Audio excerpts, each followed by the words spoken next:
Selamat datang di channel Cerita Seram. Pada kesempatan kali ini, saya akan menceritakan sebuah kisah horor yang penuh misteri dan ketegangan. Berjudul, Kisah Santri yang Menyelamatkan Orang Tuanya dari Tumbal Pesugihan Dukun Sakti. Kisah ini terjadi di sebuah desa sunyi yang menyimpan rahasia kelam tentang perjanjian terlarang, tumbal manusia, dan perjuangan seorang santri yang mempertaruhkan nyawanya demi menyelamatkan orang tuanya. Pastikan kalian menyimak cerita ini sampai akhir, karena setiap bagian menyimpan teror yang semakin mencekam.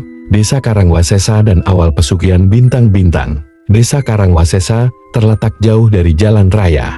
Untuk mencapainya, orang harus melewati kebun singkong, hutan bambu, dan jalan tanah yang hanya bisa dilalui motor tua atau jalan kaki. Desa itu dikenal sepi, bukan karena tak berpenghuni, melainkan karena warganya jarang keluar rumah selepas maghrib. Ada ketakutan yang diwariskan turun-temurun, meski tak pernah diucapkan terang-terang agen. Di desa itulah Raswadi Wiratama dilahirkan. Sejak kecil, Raswadi sudah berbeda dari anak-anak lain. Ia pendiam, tak banyak bicara, dan lebih sering menghabiskan waktu di langgar kecil dekat rumahnya. Ayahnya, Pak Wirata, hanyalah petani singkong yang hidup pas-pasan. Ibunya, Bu Ranti, membantu dengan berjualan sayur keliling. Hidup mereka sederhana, bahkan sering kekurangan. Ketika Raswadi berusia 15 tahun, seorang kiai tua dari lereng Gunung Wilih datang ke desa. Sang kiai melihat sesuatu dalam diri Raswadi, ketenangan batin yang jarang dimiliki remaja seusianya. Dengan izin orang tua, Raswadi dibawa munduk ke pesantren terpencil di lereng gunung. 6 tahun berlalu, Raswadi tumbuh menjadi santri yang dikenal taat, tekun, dan kuat batinnya. Ia belajar ilmu agama, wirid, dan tirakat. Namun satu hal selalu mengganggu hatinya, mimpi buruk yang sama berulang-ulang. Ia melihat ayahnya berdiri di tengah hutan, dikelilingi bayangan hitam, dengan tali jerat di lehernya. Suatu malam, Raswadi terbangun dengan dada berdebar. Angin gunung berdesir dingin. Ia mengambil air wudhu, lalu sholat malam. Setelah itu, ia menemui Kiai Nursalim, pengasuh pesantren. "Kiai," ucap Raswadi lirih, "saya merasa orang tua saya dalam bahaya." Kiai Nursalim terdiam lama, wajah tuanya menegang. "Karangwasesa," gumamnya, "di sana masih ada pesugihan lama yang belum mati." Keesokan harinya, Raswadi dipulangkan. Sementara itu di Karangwasesa, Pak Wirata berubah. Sejak panen gagal berturut-turut, wajahnya sering murung. Hingga suatu malam, ia bertemu seseorang di ujung hutan, seorang pria tua berpakaian serba hitam, bernama Mbah Kramat. Mbah Kramat dikenal sebagai dukun sakti yang tinggal di pinggir hutan larangan. Ia menawarkan jalan keluar dari kemiskinan. "Pesugihan ini ringan," kata Mbah Kramat, "hanya perlu tumbal, bukan langsung, bertahap." Pak Wirata, dalam keputusasaan, mengangguk. Sejak malam itu, hidup keluarga Raswadi berubah. Uang datang dengan mudah, dagangan Bu Ranti laris, rumah mereka diperbaiki. Namun setiap malam Jumat Kliwon, Pak Wirata selalu keluar rumah tanpa bicara. Bu Ranti mulai sakit-sakitan. Ia sering mengigau, menyebut nama Raswadi sambil menangis. Dan tanpa mereka sadari, nama Pak Wirata sudah tercatat sebagai tumbal utama. Raswadi tiba di Karangwasesa saat senja turun. Desa itu terasa lebih dingin dari biasanya.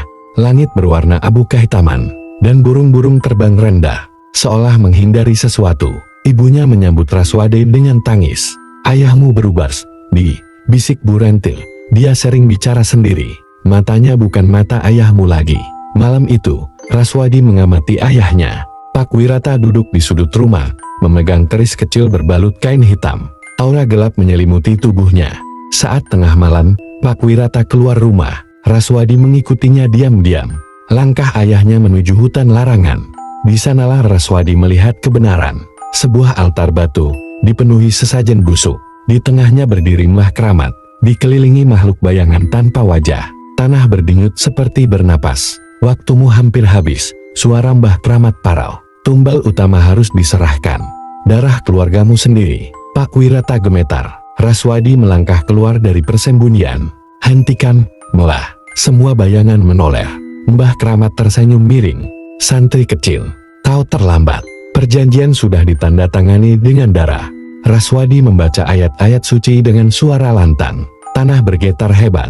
Beberapa makhluk hitam menjerit dan menghilang. Namun Mbah Kramat tertawa. ilmu agamamu belum cukup. Pesugihan ini bukan sekadar jin. Ini perjanjian warisan. Tiba-tiba Pak Wirata menjerit. Tubuhnya terangkat. Bayangan hitam masuk ke dalam dadanya. Raswadi berlari, memeluk ayahnya. Kalau tumbal harus diambil, teriak Raswadi, ambil aku. Mbah Kramat berhenti tertawa angin berhenti. Hutan sunyi total. Mbah Kramat menatap Raswadi lama. Santri bodoh, kau rela mati. Raswadi mengangguk. Selama orang tuaku selamat. Namun Kiai Nur Salim tiba-tiba muncul di balik pepohonan. Tongkat kayunya menghantam tanah. Pesugihan ini berakhir malam ini. Pertarungan batin terjadi. Doa melawan mantra. Ayat suci melawan ilmu hitam. Langit terbelah oleh petir. Mbah Kramat menjerit saat tubuhnya terbakar cahaya putih. Makhluk bayangan terseret kembali ke tanah. Namun sebelum lenyap, Mbah Kramat tertawa. Pesugihan memang mati, tapi harga tetap dibayar. Raswadi roboh. Darah keluar dari hidung dan telinganya. Pak Wirata selamat.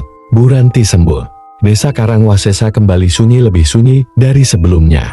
Raswadi hidup, tapi tak pernah bisa berbicara lagi. Ia tinggal di pesantren sebagai penjaga malam. Setiap malam Jumat Kliwon, ia duduk menghadap hutan, membaca doa tanpa suara. Karena ia tahu, pesugihan tidak pernah benar-benar mati. Ia hanya menunggu manusia yang lemah.